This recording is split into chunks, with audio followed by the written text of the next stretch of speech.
This channel does not promote any violence, harmful, or illegal activities. All content provided by this channel is meant for an educational and information purpose only.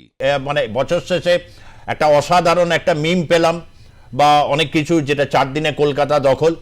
হ্যাঁ, মানে বাঁশের কেল্লাগুলো স্মরণ করে দিল কিছু যারা মিম makers যারা রয়েছেন। সেই একটা সময় বাঁশের কেল্লার কথা শুনতাম। হ্যাঁ, তো সেই জায়গা থেকে দাঁড়িয়ে এই যে বিএনপি বা এই যে এই দখল, এই যে হিন্দু বিদ্বেষ, এগুলো কি সবই এক সূত্রে গাঁথা?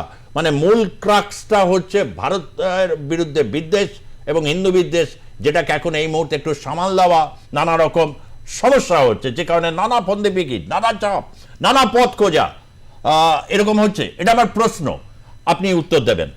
প্রথমত হচ্ছে, আমরা শুধু বিএনপি বলে ক্ষান্ত হলে চলবে না।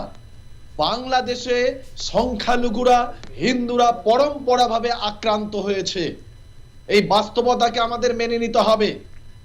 কারণ আমরা যদি লক্ষ্য করে দেখি, 1947 সালে 29.7%, 1991 সালে 22%, 1970 সালে 20% এবং আজকে সেটা গিয়ে দাঁড়িয়েছে মাত্র 7.95%।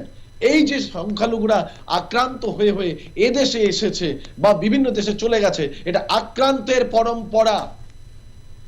এবং আজকের যে ঘটনাগুলো হিন্দু বিদ্বেষ তৈরি হয়েছে, এটার পিছনে সেখানকার প্রত্যেকটি সরকার দায়ী।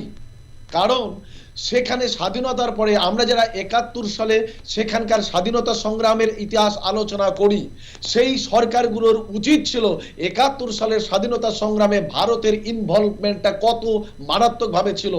প্রজন্মের পর প্রজন্মের মানুষগুলোকে সেই শিক্ষা তাদের দেয়নি।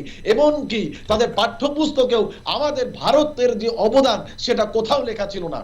অথচ দিনের পর দিন, প্রজন্মের পর প্রজন্ম যারা ছিল, তারা উগ্র মৌলবাদীদের কাছে মুখ থেকে, জামাতের কাছ থেকে, বিএনপির কাছ থেকে তারা বাংলাদেশের ইতিহাস শুনে ভারত বিদ্বেষ অনেকাংশে মাথাচাড়া দিয়ে উঠেছে।